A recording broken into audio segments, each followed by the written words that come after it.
ঢাকা বিশ্ববিদ্যালয় কেন্দ্রীয় ছাত্র সংসদ নির্বাচনে বাংলাদেশ জাতীয়তাবাদী ছাত্র দলের চূড়ান্ত প্যানেল ঘোষণা করা হয়েছে।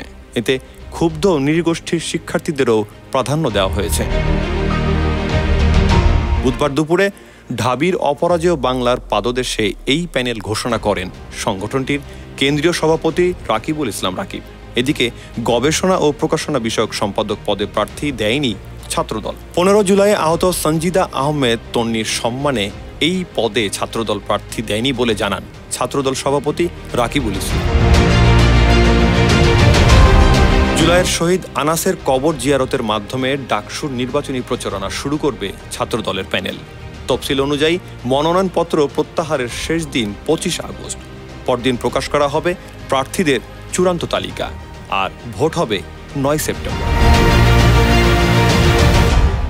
Hasrat Mustafa, news 21 news desk.